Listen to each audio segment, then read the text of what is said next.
Me Too campaign and the letter that was sent reflects a deep problem in our state and in our society with sexual harassment. But I wanted to make the broader point today that these issues arise in workplaces around the country every day. 우리 LA시에서도 we take it seriously. 여성들 위해서 I stand by them.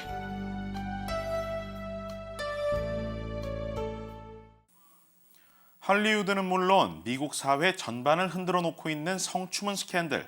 그 배경에는 소셜미디어를 통해 확산되고 있는 미투 캠페인이 있습니다. 오늘은 이 미투 캠페인에 대해 조금 자세히 알아보도록 하죠. 김지은 기자 나왔습니다. 자, 미투 캠페인, 나도 피해자다, 나도 당했다라는 뜻인데 이게 언제부터 시작된 겁니까? 쉽게 말해 미투 캠페인은 나도 성폭력 피해자다, 이런 성폭력 고발 캠페인입니다. 지난 16일 배우 알리사 밀라노에 의해 시작이 됐는데요. 현재 할리우드에서 그동안 알게 모르게 쉬쉬되고 있던 성추행, 성폭력 사건들이 수면 위로 떠오르면서 하루 만에 50만여 건의 트위터가 올라왔다고 합니다. 이 캠페인이 이번이 처음 시작된 겁니까? 사실 이건 10년 전부터 시작됐다고 볼 수 있는데요. 흑인 여성운동가인 타라나 부룩이라는 여성운동가로부터 시작이 됐습니다. 자신도 성폭력 피해자였던 타라나는 소수 유색인종의 성폭력 피해자를 공감하기 위해서 간단하게 미투라는 해시태그를 달고 쉽게 말하면 이걸 슬로건으로 사용했던 겁니다. 그 10년 전에 있었던 용어인데 이것이 10년이 지나서 이처럼 엄청난 파급력을 보이고 있는 이유가 뭡니까? 일단 할리우드 무대에서 이 캠페인이 시작됐다는 거에 저희가 주목해 볼 필요가 있는데요. 레이디 가가나 빌 클린턴 전 대통령과의 스캔들로 유명한 모니카 리윈스키, 그리고 리즈 위더스푼 등의 거물급 연예인들에 의해서 시작됐기 때문입니다. 예, 그러니까 영향력이 있는 어떤 거물급 배우들이 목소리를 내기 시작하면서 이 캠페인이 엄청난 파급력을 통해서 퍼져나가기 시작했다, 이런 말씀이시죠. 한편으론 이 미투 캠페인을 통해서 그동안 미국 사회가 이렇게 성의식이 억눌려 있었나, 이렇게 숨겨져 있었나 하는 의문이 들 정도로 이 캠페인에 대한 파급력이 대단해 보이거든요. 왜 이렇게 확산되고 있는 거라고 보십니까? 어떻게 보면 그동안의 업계 전반에 이 성폭력 문제가 깔려 있었다는 걸 의미하는 것 같습니다. 올해만 보더라도 연초 2월이죠. 차량 공유 서비스 업체 우버의 사내 성희롱 문제로 인해서 CEO가 사퇴하는 사건도 일어났었고, 그리고 이후에 실리콘밸리 지역에서도 이 문제가 불거지고 있었습니다.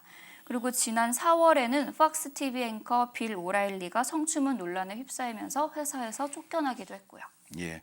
한편으로는 앞서서 아카데미 영화제라든지 이런 곳에서 계속 어떤 이제 성차별 문제가 계속 불거졌던 것도 그 이후에 이런 사건들이 발생을 하면서 그 파급력이 좀 더해졌다, 이렇게 볼 수도 있을 것 같습니다.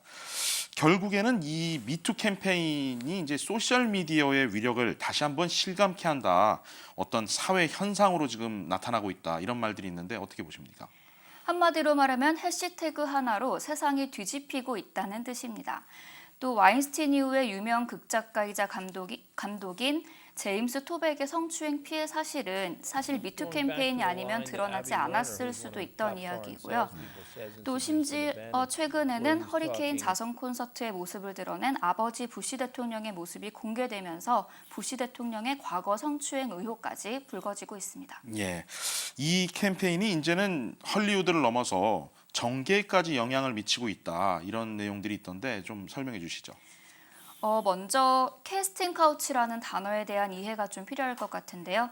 캐스팅 카우치는 즉 소파에서 캐스팅을 논하다라는 의미로 할리우드의 권력을 쥔 제작자나 감독이 배역을 미끼로 성관계 등을 요구한다는 의미인데요. 이런 캐스팅 카우치라는 말 때문에 각 주에서는 정계에서 이 같은 캐스팅 카우치가 존재한다는 공개 서한이 나오고 있고, 일리노이주의 경우 정계에서 활동하는 130명의 여성 의원들이 서명을 했고요. 캘리포니아주 역시 이런 서한이 돌면서 캘리포니아주 상원에서는 이번 주 로펌을 고용해 성희롱 문화에 대해 조사하기로 했습니다. 자, 마지막으로 미투 캠페인이 이제 여성들을 중심으로, 피해 여성들을 중심으로 진행되고 있는 캠페인이지 않습니까? 저도 보면서 여러 가지 많은 생각이 들긴 하는데 또 남성들의 시각에서 바라보는 미투 캠페인이 있을 거란 말이죠. 실제로 좀 어떤 반응들이 있습니까? 처음에 미투 캠페인이 불거질 때는 남성들도 그냥 무감각한 상태였는데요. 이 캠페인이 너무 사회적 이슈가 되고 큰 반향을 일으키자 이제 남성들은 How I Will Change란 해시태그를 달고 자신들이 너무 성폭력에 무감각한 것이 아닌지 자신을 되돌아보는 계기가 되고 있습니다. 예. How I will change. 내가 어떻게 바뀔 것이냐 이런 뜻이 되겠죠. 자, 미투 캠페인과 더불어서 How I will change 캠페인도 같이 커지고 있는데 그동안 이제 쉬쉬해 왔던 또 말하고 싶어도 말하지 못했던 이런 개개인의 아픔들이 이런 캠페인들을 통해서 좀 다시 한번 되돌아보고 개선될 수 있는 계기가 됐으면 좋겠습니다. 김진 기자 수고 많았습니다.